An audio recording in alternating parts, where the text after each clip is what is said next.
Arlington, VA. President Trump's path to a second term starts not in Florida, Pennsylvania or Wisconsin, but in the pages of a corporate-style branding book developed inside a spacious and well-equipped campaign office.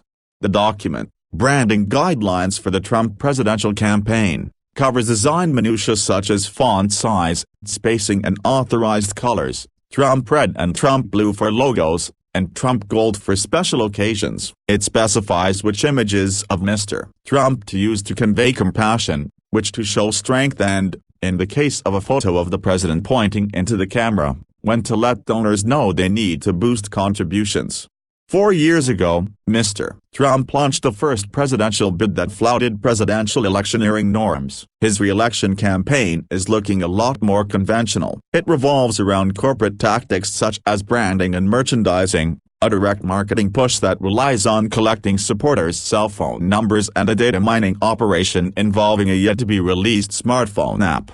That is the kind of planning, predictability and attention to detail the president eschewed last time around, when his more impromptu and instinctual approach turned him into a political phenomenon and a cultural lightning rod. The challenge for his re-election operation will be reaping benefits from a more professional approach without damping enthusiasm among his supporters or interfering with the kind of seat-of-the-pants campaigning that has proven effective in the past. The way his top campaign advisors see it, the key for his re-election is to push supporters to the polls, not to boost his approval rating or persuade skeptics. The campaign has plans to reach out to skeptical independents and Democrats, but advisors acknowledge those persuasion efforts are difficult with the president's approval stuck below 50% in key states.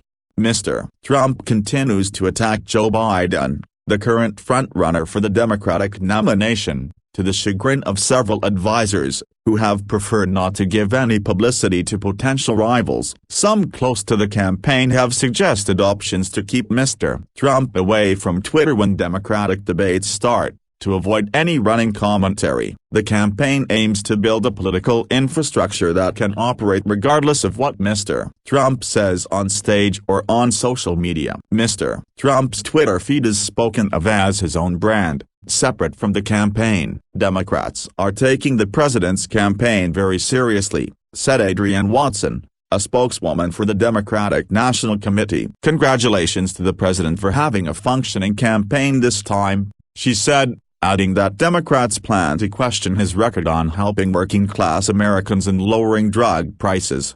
4 years ago, Mr. Trump's campaign aides were shoehorned into an unused corner of Trump Tower, where drywall was never hung on somewhat framed walls and the few low-level aides on the payroll were crammed into offices so tight their knees touched. Aides used their own computers and cell phones for campaign business. Now, dozens of staffers are spread out across a central campaign office that occupies the 14th floor of an Arlington, VA office building, where conference rooms overlook the Potomac River. Some advisors say they hope Mr. Trump never visits the sprawling campaign office, worried he will disapprove of the size of the operation. It's very Trumpian to be understaffed, underfunded and underestimated as an underdog, said Kellyanne Conway, who was Mr. Trump's final campaign manager in 2016 and is now a counselor in the White House. Although the president and his family have signed off on plans to make corporate branding and digital marketing the axis of the re-election campaign,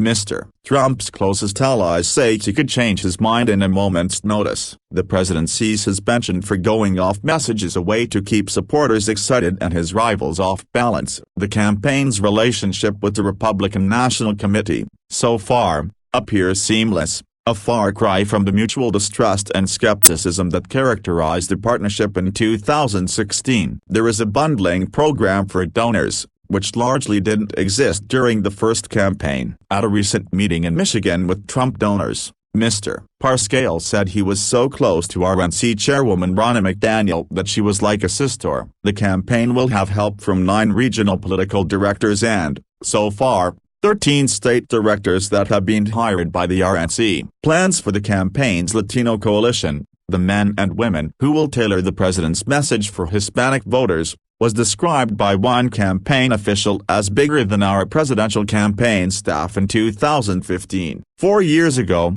Mr. Trump often pitted campaign aides against one another, encouraging internal rivalries. Now, Brad Parscale, a Kansas-born businessman who was the Trump campaign's digital media director in 2016, sits atop a 50-person operation with a traditional chain of command. An organizational chart delineates specific roles for staffers and allows little opportunity to freelance. Mr. Parscale is running his first political campaign after 2 decades of web design and digital marketing. He has close relationships with the president and his family. Eric Trump, who was closely involved in spending decisions in 2016, had initially hired Mr. Parscale to do work for the family business, and Jared Kushner, the president's son-in-law and White House advisor, remains involved in major campaign decisions.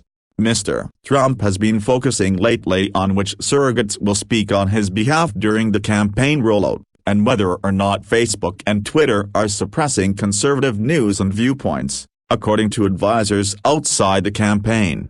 He also has been asking his aides repeatedly about his chances in Minnesota, telling his team that he could have overcome his narrow losing margin of 1.5 percentage points in 2016 if he had just one more rally in the state. The campaign's advisors want to focus more on the states where they had the narrowest margin of victory in 2016: Florida, Wisconsin, Michigan and Pennsylvania. Mr. Trump is kept abreast of every major campaign decision to make sure he is on board, campaign aides say. Few moves are made without a sign-off from Mr. Kushner. Mr. Parscale is a frequent visitor to the White House and often accompanies the president on Air Force One, where Mr. Trump is briefed on the latest polling data and asked to make decisions on campaign issues such as strategies for Democratic debate nights and whether the slogan should be "Make America Great Again" or "Keep America Great."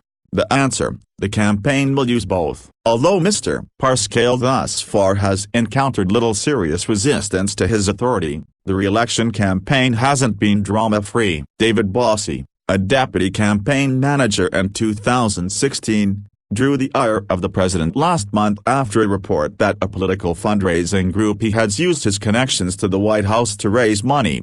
Mr. Trump initially wanted the RNC to publicly rebuke Mr. Bossie, an RNC committeeman from Maryland, but settled for a statement from the campaign that didn't name Mr. Bossie but made it clear that he has been sidelined. According to people familiar with the conversations, the campaign holds Wednesday conference calls, led by Mr. Parscale, that include 2016 campaign advisors from Pennsylvania, Ohio and Florida, states crucial to Mr. Trump's re-election. Also on the calls are Mr. Trump's oldest son, Donald Jr., former 2016 campaign manager Corey Lewandowski and Charlie Kirk, a 25-year-old conservative activist. Mr. Parscale has said his only major blow-up with Mr. Trump came in 2016, in the final weeks of the campaign. Mr. Trump expressed surprise at how much was being spent on digital marketing, much of it passing through Mr. Parscale's companies. Mr. Trump accused his aide of getting rich off the campaign. According to those who witnessed the exchange, Mr. Parscale responded that reaching voters through Facebook, instead of television, was his best chance to win. Now, Mr. Parscale is overseeing spending of roughly $2 million a month for what he calls prospecting. In the business world, that refers to identifying prospective customers, the first step in the sales process. Mr. Parscale uses the word to refer to accumulating the phone numbers of Trump supporters to drive voters to the polls. The campaign has been focusing to a greater degree than in 2016 on expanding its list of voter contacts, collecting that information in part through the president's campaign rallies. At the end of the 2016 campaign, the campaign had about 10 million voters on its list. Today it has more than 33 million, or about half of the number of Americans who voted for Mr. Trump in 2016. Mr. Parscale expects to have 50 million, or possibly more, by Election Day. Those phone numbers enabled the campaign to reach supporters immediately, without having to buy TV ads or rely on the news media. Mr. Parscale is building a phone app that will allow supporters to communicate with the campaign. It also will offer them a way to enter campaign rallies, whose lines often snake around the block, as VIPs, and help put the Trump team in contact with friends who might back the president. It's a potential way to get around the Palo Alto Mafia, Mr. Parscale said, referring to social media companies that the president has accused of being biased against him. The president's fixation on social media algorithms doesn't mean the campaign won't also rely heavily on those platforms. The Trump campaign has spent more than $4 million on Facebook ads in the last 6 months, according to Facebook's ad tracker. Democratic strategists have looked at the Trump campaign's digital marketing approach with envy and alarm. Facebook data analyzed by Bully Pulpit Interactive, a digital firm that worked for the Obama and Clinton campaigns, show that during the current election cycle Mr. Trump has outspent Democratic candidates in key battleground states. While most of the Democratic digital ads are aimed at fundraising, Mr. Trump is talking to voters about immigration and tariff policies and producing online content that features people praising him for his hard work. Democrats, meanwhile, are focused on differentiating themselves from one another. The playbook of the Democratic candidates has us starting late to communicate a general election message, especially online, said Ben Coffey Clark, a founding partner at Bully Pulpit. Because the Trump campaign has already been communicating with voters in swing states, the framework of this election is being set mostly by Trump. Mr. Parscale said getting the marketing right is essential, and that he has pushed to infuse corporate strategies into the campaign. I have based many of my corporate years on Apple marketing strategies, he said. They have done a ton to revolutionize marketing. During the 2016 presidential election, the Trump campaign cycled through 3 leadership teams. 3 years later, one former campaign chairman, Paul Manafort, is in prison. Steve Bannon, the campaign's former chief executive, has been exiled from Mr. Trump's orbit, and Mr. Lewandowski,